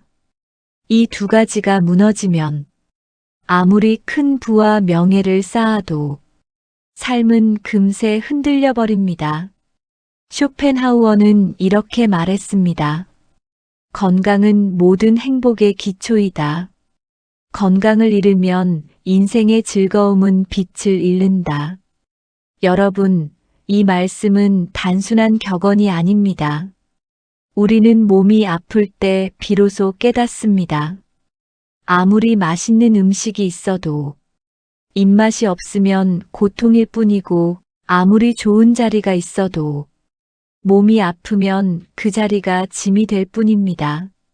건강이 무너지면 삶의 모든 즐거움은 퇴색합니다. 그러니 첫째로 우리는 몸을 돌보아야 합니다. 몸은 내가 살아가는 집과 같습니다. 집이 무너지면 그 안의 모든 것이 무너집니다. 건강을 지키는 일은 단순한 자기 관리가 아니라 내 삶 전체를 지키는 일입니다. 여러분, 건강을 지키는 방법은 사실 아주 단순합니다. 첫째, 적절히 움직이는 것입니다. 걷고, 뛰고, 몸을 쓰는 습관이 우리의 생명을 활력 있게 합니다. 둘째, 절제하는 것입니다. 과식하지 않고 술과 담배를 절제하며 몸이 감당할 만큼만 누리는 것입니다. 셋째, 쉬는 것입니다. 몸이 지치면 마음도 지칩니다. 적절히 쉬고 잠을 잘 자는 것이 건강을 지키는 큰 기둥입니다. 그러나 여러분, 건강만으로는 충분하지 않습니다. 몸이 건강해도 인격이 무너지면 그 삶은 진정한 행복을 누릴 수 없습니다. 쇼펜하우어는 말했습니다. 사람의 진정한 가치는 인격에 있다. 돈과 명예는 외부의 것이지만 인격은 나 자신을 드러내는 내면의 빛입니다. 건강한 몸 위에 고운 인격이 더해질 때 비로소 사람은 존경받는 존재가 됩니다. 여러분, 인격은 어떻게 지켜질까요? 크게 세 가지를 말씀드릴 수 있습니다. 첫째, 말을 조심하는 것입니다. 말은 내 인격을 가장 먼저 드러냅니다. 따뜻한 말은 상대의 마음을 녹이고 거친 말은 인연을 끊습니다. 말 한마디가 곧 인격의 거울입니다. 둘째, 감정을 다스리는 것입니다. 분노에 휘둘리지 않고 질투에 사로잡히지 않고 욕심에 눈멀지 않는 것. 그것이 인격을 지키는 길입니다. 셋째, 믿음을 지키는 것입니다. 약속을 지키고 정직하게 행동하며 남에게 해를 끼치지 않는 삶. 이것이 곧 인격의 바탕입니다. 여러분, 건강과 인격은 따로 떨어져 있지 않습니다. 몸이 병들면 마음도 흔들리고 마음이 삐뚤어지면 몸도 상합니다. 그러니 몸과 마음을 함께 지키는 것이 중요합니다. 옛날에 한 마을에 존경받는 노인이 있었습니다. 그는 큰 재산도 높은 지위도 없었지만 모두가 그를 존경했습니다. 왜냐하면 그는 늘 바른 마음으로 살았고 몸을 절제하며 검소하게 살았기 때문입니다. 사람들은 말했습니다. 저분은 몸도 건강하고 마음도 건강하다. 그래서 늘 빛나신다. 여러분, 이것이 바로 건강과 인격의 힘입니다. 외형적인 화려함은 언젠가 사라지지만 몸과 인격에서 오는 빛은 오래도록 남습니다. 여러분께 작은 실천을 제안드리겠습니다. 첫째, 매일 몸을 돌보는 시간을 가지십시오. 간단한 운동, 규칙적인 식사, 충분한 수면. 이것이 몸을 지키는 기초입니다. 둘째, 매일 마음을 닦는 시간을 가지십시오. 잠시 눈을 감고 호흡을 가다듬으며 나는 오늘 어떤 말을 했는가? 나는 오늘 어떤 마음을 가졌는가? 돌아보는 습관이 인격을 지켜줍니다. 셋째, 작은 선행을 하십시오. 작은 친절, 작은 배려가 인격을 단단하게 만듭니다. 건강한 몸이 작은 선행을 가능하게 하고 그 선행이 다시 마음을 건강하게 합니다. 여러분, 건강과 인격은 인생의 두 기둥입니다. 이 기둥이 서 있어야 집이 무너지지 않습니다. 몸이 건강하고 마음이 바르면 어떤 어려움 속에서도 흔들리지 않고 설 수 있습니다. 여러분, 건강과 인격은 둘이 아닌 하나입니다. 몸이 무너지면 마음이 흔들리고 마음이 삐뚤어지면 몸도 병듭니다. 그래서 옛 어른들은 늘 이렇게 말씀하셨습니다. 몸과 마음은 수레의 두 바퀴와 같다. 하나라도 부러지면 앞으로 나아갈 수 없다. 우리는 흔히 건강을 이야기할 때 육체적인 면만 떠올립니다. 그러나 진짜 건강은 몸과 마음이 함께 고요한 상태입니다. 몸은 멀쩡해도 마음이 불안하면 병은 금세 찾아옵니다. 마음이 평화로우면 몸의 회복력도 더 커집니다. 이 둘은 서로 깊이 연결되어 있습니다. 쇼펜하우어는 인격에 대해 이렇게 말했습니다. 인격은 우리가 세상에 남길 수 있는 가장 큰 유산이다. 재산은 언젠가 흩어지고 명예는 금세 사라집니다. 그러나 인격에서 나온 선한 영향력은 오랫동안 남아 사람들의 기억 속에 빛을 발합니다. 여러분, 인격이란 무엇입니까? 크게 보면 어떻게 말하고, 어떻게 행동하고, 어떻게 살아가는가에 달려 있습니다. 인격은 화려한 말로 설명되는 것이 아니라 매일의 습관 속에서 드러납니다. 따뜻한 말 한마디, 작은 약속을 지키는 태도, 상대방을 존중하는 마음. 이 모든 것이 모여 그 사람의 인격을 이룹니다. 옛날에 한 장인이 있었습니다. 그는 작은 물건을 만들 때도 마치 큰 보물을 다루듯 정성을 기울였습니다. 사람들이 물었습니다. 왜 그렇게 사소한 일에도 정성을 쏟습니까? 장인이 대답했습니다. 작은 일에 정성을 쏟지 못하는 사람이 큰 일에도 정성을 쏟을 수 없기 때문입니다. 정성은 인격이고 인격은 곧 나 자신입니다. 여러분, 이 장인의 말처럼 인격은 큰 일이 아니라 작은 일에서 드러납니다. 여러분, 건강을 지키는 길도 결국은 인격을 지키는 길과 같습니다. 몸을 함부로 하지 않는 것이 곧 절제이고 마음을 함부로 하지 않는 것이 곧 인격입니다. 절제가 건강을 낳고 절제가 인격을 세웁니다. 부처님께서는 이렇게 말씀하셨습니다.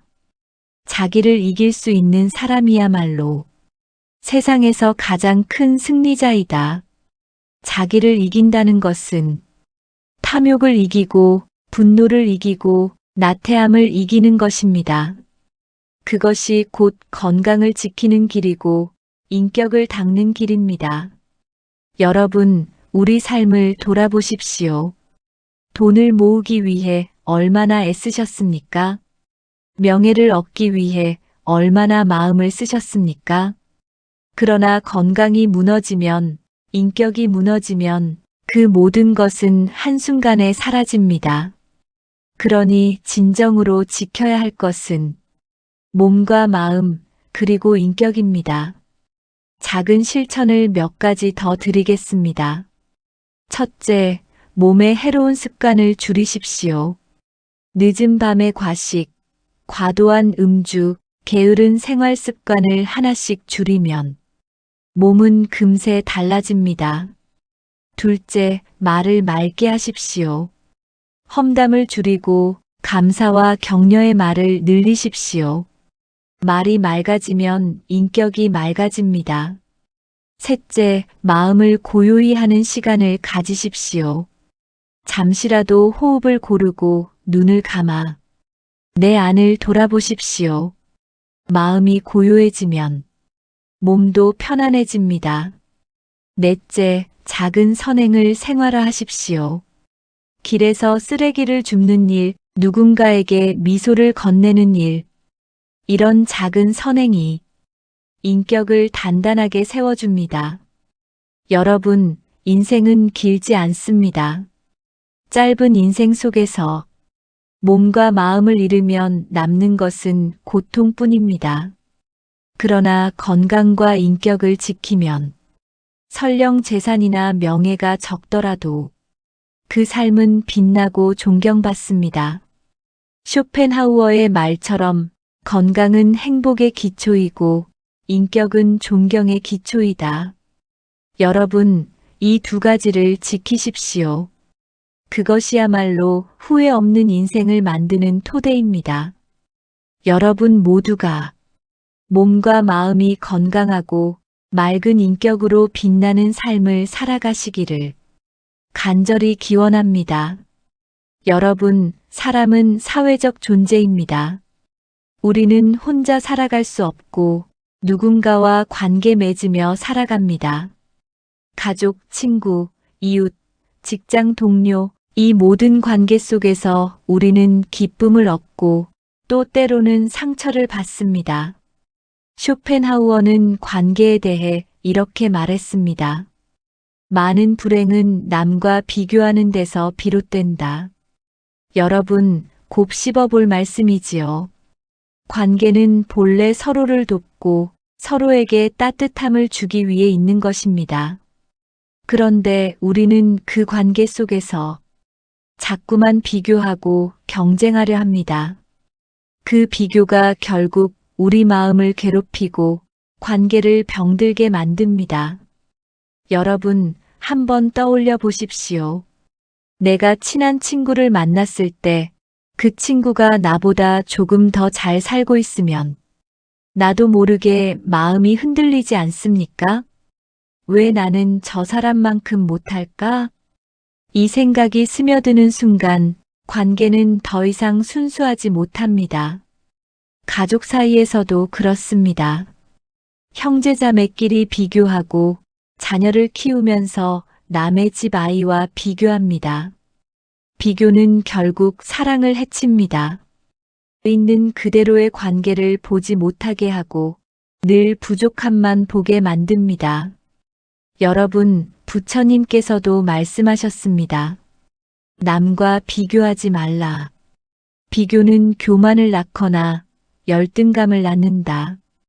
교만은 관계를 깨뜨리고 열등감은 마음을 병들게 합니다. 그러니 비교에서 벗어날 때 비로소 관계도 내 마음도 평화로워집니다. 옛날에 한 농부가 있었습니다. 그는 평범하게 밭을 갈며 살았습니다. 그런데 이웃 농부의 밭이 더 기름져 곡식이 잘 자라는 것을 보았습니다. 그때부터 그는 자기 밭을 가꾸기보다 이웃 밭만 바라보았습니다. 결국 자기 밭은 점점 황폐해졌습니다. 여러분, 이 이야기의 교훈은 분명합니다. 남의 밭과 비교하느라 내 밭을 돌보지 않으면 내 삶은 황폐해진다는 것입니다. 남과 비교하는 대신 내 삶을 가꾸는 데 마음을 써야 합니다. 여러분, 관계를 건강하게 유지하려면 비교심을 버려야 합니다. 남이 잘 되면 진심으로 기뻐하고 내가 부족하면 겸허히 받아들이는 것. 이 태도가 관계를 살리고 내 마음을 편안하게 합니다. 그렇다면 어떻게 해야 관계와 비교의 덫에서 벗어날 수 있을까요? 몇 가지 길을 드리겠습니다. 첫째, 남과 나를 다르다고 인정하십시오. 사람마다 걸어가는 길이 다르고 가지고 태어난 조건도 다릅니다. 남의 길을 따라갈 필요도 남의 기준으로 나를 평가할 필요도 없습니다. 둘째, 남의 기쁨을 내 기쁨으로 삼으십시오. 남이 잘 되면 시기하지 말고 축하하십시오. 그 기쁨을 나누면 관계는 더욱 깊어지고 내 마음도 한결 넉넉해집니다. 셋째, 비교 대신 감사에 머무르십시오. 내가 가진 것을 바라보고 그것으로 감사하십시오. 그러면 비교심은 점점 줄어듭니다. 여러분, 관계와 비교는 마치 두 얼굴을 가진 그림자와 같습니다.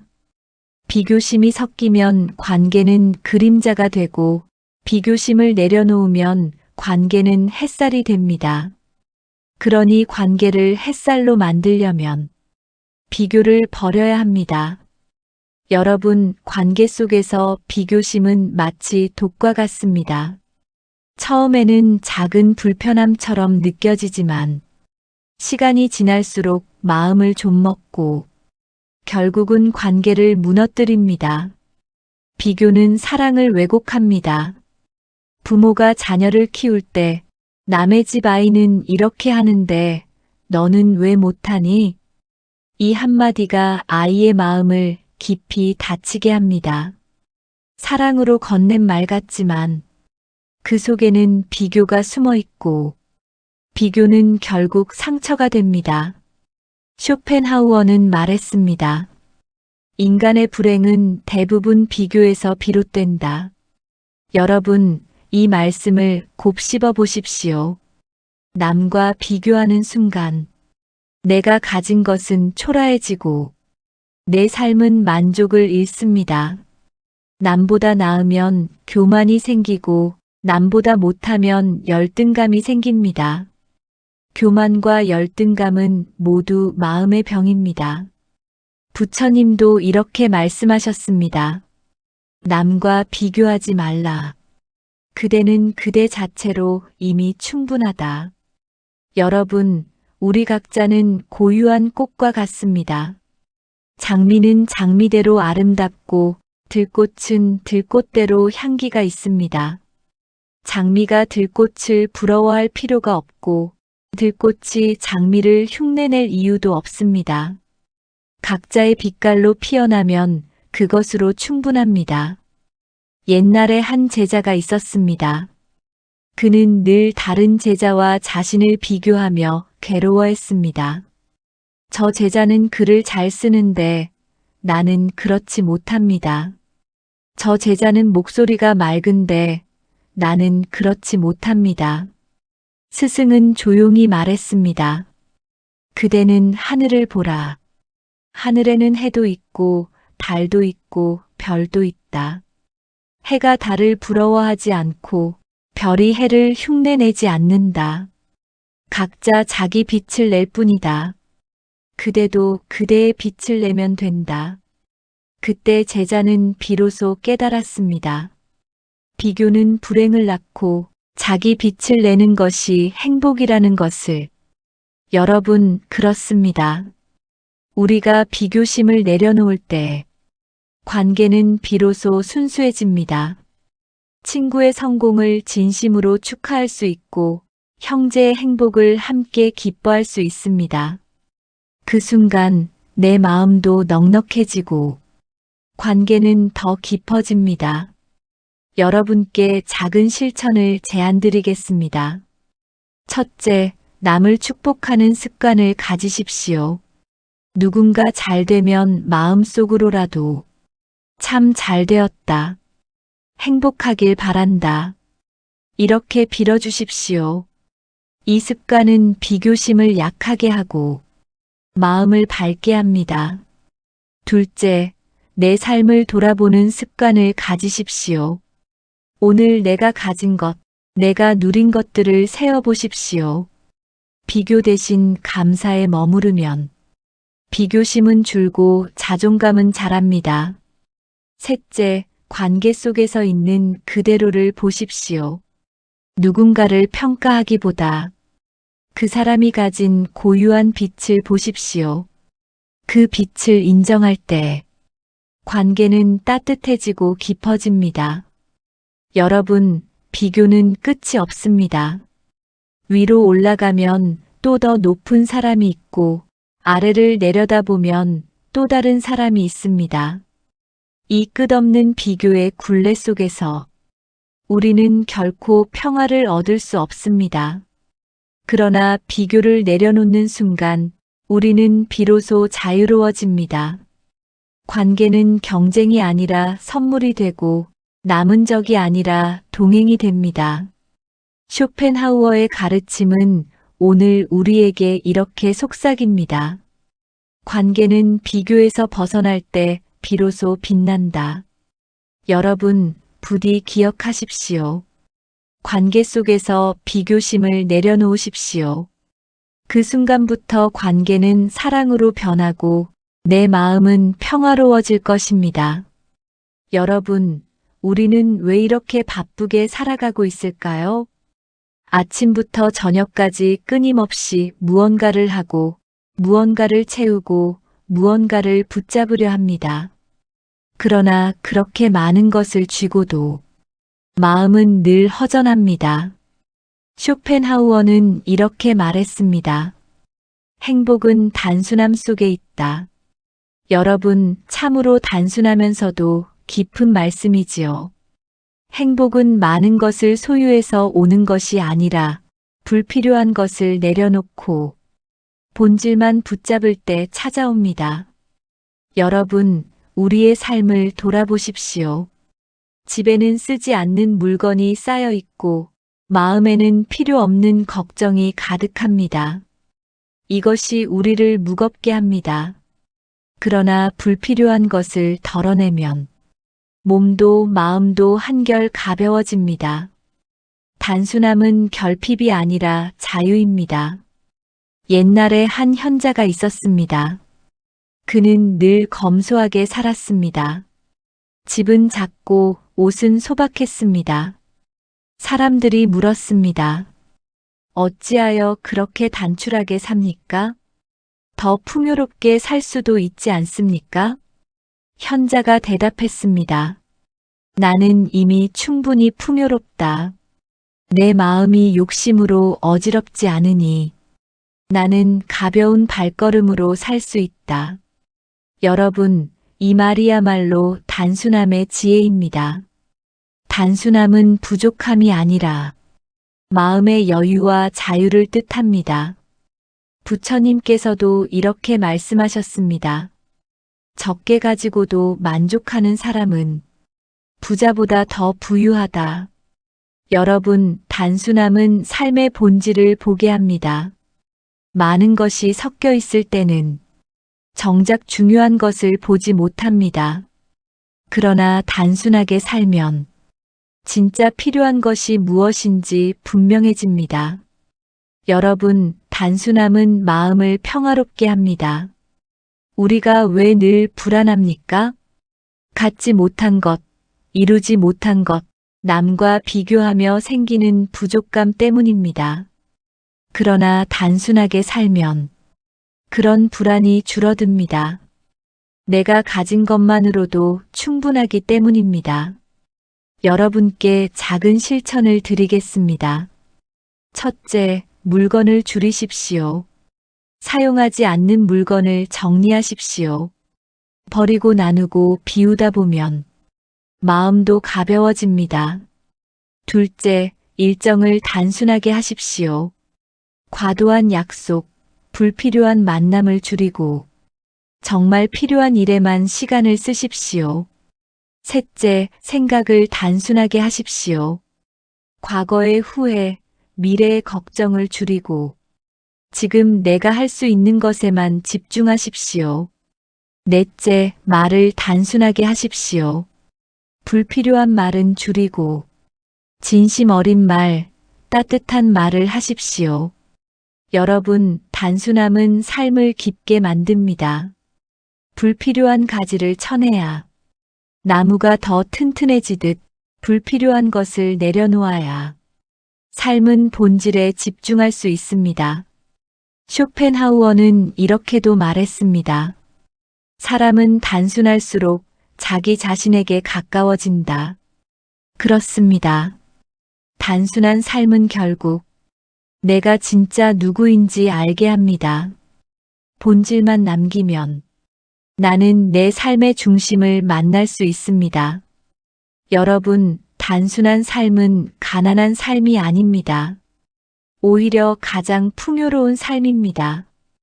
왜냐하면 단순함 속에서는 불필요한 욕심이 사라지고 진짜 필요한 것들만 남기 때문입니다.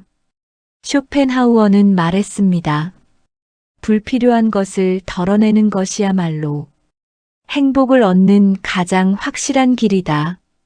여러분, 우리는 종종 착각합니다. 더 많이 가져야 행복할 것 같지만 사실은 더 많이 비워야 행복해집니다. 욕망을 채우는 데에는 끝이 없지만 욕망을 내려놓는 데에는 평화가 있기 때문입니다.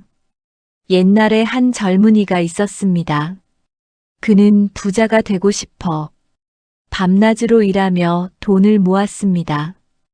그러나 부를 쌓을수록 마음은 더 불안해졌습니다. 그때 그는 한 노승을 찾아가 물었습니다. 스님, 저는 왜 이렇게 불안합니까? 돈도 많고 집도 크고 가진 것이 많은데 마음은 늘 허전합니다. 노승은 조용히 물을 한 잔 내주며 말했습니다. 이 물을 다 마시고 싶으냐? 젊은이가 고개를 끄덕이자 노승은 항아리째 내밀었습니다. 그럼 이 항아리의 물을 모두 들이켜 보아라. 젊은이는 당황했습니다. 아무리 마셔도 끝이 없었습니다. 그제야 깨달았습니다. 많이 가진다고 해서 마음이 채워지는 것이 아니라는 것을, 필요한 만큼만 마시면 충분하고 나머지는 비워야 한다는 것을. 여러분, 단순함은 이렇게 우리 마음을 편안하게 합니다. 불필요한 것을 내려놓을수록 내 삶의 본질은 더 뚜렷하게 드러납니다. 여러분, 단순한 삶을 살면 관계도 더 따뜻해집니다. 거칠애로 꾸민 말이 아니라 진심 어린 대화가 오갑니다. 비교와 경쟁이 아니라 함께 웃고 나누는 기쁨이 자리합니다. 관계가 단순해질수록 사람 사이의 정은 더 깊어집니다. 또한 단순함은 우리를 자유롭게 합니다. 복잡하게 얽힌 욕망과 집착에서 벗어나 있는 그대로 살아갈 수 있기 때문입니다. 많이 가지려는 마음을 내려놓으면 내 삶은 훨씬 가볍고 자유로워집니다. 부처님은 이렇게 말씀하셨습니다. 많음을 좇는 자는 늘 부족하고 적음을 즐기는 자는 늘 충만하다. 여러분, 충만함은 외부에서 오는 것이 아닙니다. 내가 얼마나 단순하게 살 수 있는가에 달려 있습니다. 이제 여러분께 작은 실천을 권해드리겠습니다. 첫째, 집안의 물건을 줄여보십시오. 한 달 동안 쓰지 않은 물건이라면 과감히 비워보십시오. 물건을 비우면 마음도 함께 비워집니다. 둘째, 마음을 어지럽히는 관계를 정리하십시오. 억지로 유지하는 관계보다는 진심이 오가는 관계를 지키는 것이 낫습니다. 셋째, 하루를 단순하게 계획하십시오. 해야 할 일 3가지만 정해놓고 그것을 온전히 해내는 습관을 들여보십시오. 넷째, 욕망을 단순화하십시오. 나는 무엇이 꼭 필요하고 무엇은 없어도 되는가? 스스로에게 물어보십시오. 그 답을 찾는 순간 욕망은 줄어듭니다. 여러분, 단순함은 결코 빈곤이 아닙니다. 단순함은 본질을 살리는 지혜입니다. 나무가 불필요한 가지를 쳐낼 때 더 튼튼하게 자라는 것처럼 우리가 불필요한 것을 내려놓을 때 삶은 더 단단해지고 충만해집니다. 쇼펜하우어의 가르침은 우리에게 속삭입니다. 단순함 속에서 본질을 보라. 그곳에 참된 행복이 있다. 여러분, 이제 복잡한 욕망과 비교심을 내려놓고 단순하고 본질적인 삶으로 돌아가십시오. 그 삶이 여러분의 마음을 평화롭게 하고 여러분의 얼굴을 밝게 빛나게 할 것입니다. 여러분, 인생은 멀리 있는 것이 아닙니다. 내일이나 모레, 먼 미래에 있는 것이 아닙니다. 인생은 바로 오늘에 있습니다. 오늘 하루가 모여 내 인생이 되고 오늘의 말과 행동이 쌓여 내 삶의 모습이 됩니다. 쇼펜하우어는 말했습니다. 현재는 언제나 우리의 유일한 소유다. 여러분, 참으로 깊은 말이지요. 과거는 이미 지나갔고 미래는 아직 오지 않았습니다. 우리가 붙잡을 수 있는 것은 오직 오늘뿐입니다. 그러므로 오늘을 진실하게 사는 것이 곧 인생을 진실하게 사는 길입니다. 그런데 우리는 자주 오늘을 잃어버립니다. 과거의 후회에 사로잡혀 살거나 다가올 미래의 걱정에 마음을 빼앗깁니다. 그러다 보니 정작 오늘 하루는 제대로 누리지 못한 채 흘려보내고 맙니다. 여러분, 후회는 과거를 바꿀 수 없고 걱정은 미래를 바꿀 수 없습니다. 그러므로 우리가 할 수 있는 일은 지금 이 순간을 온전히 살아가는 것입니다. 옛날에 한 제자가 있었습니다. 그는 늘 스승에게 물었습니다. 스승님, 인생을 어떻게 살아야 합니까? 스승은 조용히 대답했습니다. 오늘 하루를 진실하게 살아라. 제자가 다시 물었습니다. 그럼 내일은 어떻게 합니까? 스승이 웃으며 대답했습니다. 내일도 오늘이 될 것이다. 그러니 내일도 오늘처럼 살아라. 여러분, 이 이야기가 전하는 교훈은 단순합니다. 오늘을 진실하게 사는 사람만이 인생 전체를 진실하게 살 수 있다는 것입니다. 여러분, 진실하게 산다는 것은 무엇입니까? 겉모습만 꾸미는 것이 아니라 남에게 보이기 위한 삶이 아니라 내 마음이 원하는 대로 살아가는 것입니다. 가식과 허영을 내려놓고 내 양심과 일치하는 삶을 사는 것입니다. 부처님께서 말씀하셨습니다. 참된 삶은 마음과 말과 행동이 하나 되는 삶이다. 여러분, 이 말씀을 기억하십시오. 내 마음은 바르게 생각하면서 겉으로는 웃고 내 속마음은 괴로우면서 겉으로는 괜찮다고 말하는 삶은 결국 스스로를 지치게 만듭니다. 그러나 마음과 말과 행동이 하나일 때 그 삶은 비로소 평화롭습니다. 여러분, 오늘 하루를 진실하게 살려면 먼저 작은 것부터 진실해야 합니다. 내가 하는 말 한마디, 내가 하는 행동 하나하나에 진심을 담는 것입니다. 거짓 없이, 꾸밈 없이 있는 그대로 사는 것입니다. 또한 오늘 하루를 진실하게 산다는 것은 시간을 허투루 쓰지 않는 것입니다. 하루가 다시 오지 않는다는 것을 알 때 우리는 오늘을 더 귀하게 여기게 됩니다. 시간을 낭비하지 않고 사소한 순간에도 마음을 담아 살아가는 것이 오늘을 진실하게 사는 길입니다. 여러분께 작은 실천을 제안드리겠습니다. 첫째, 아침에 다짐하십시오. 오늘 하루를 가식 없이 진실하게 살아가겠습니다. 이 다짐 하나가 하루를 바꿉니다. 둘째, 사람을 대할 때 마음을 담으십시오. 형식적인 인사보다는 진심 어린 눈빛과 말 한마디를 건네십시오. 셋째, 작은 일에도 최선을 다하십시오. 작은 일 속에서 진심을 다하는 습관이 오늘 하루를 빛나게 합니다. 넷째, 오늘 하루를 돌아보십시오. 잠들기 전 나는 오늘 진실하게 살았는가? 스스로에게 물어보십시오.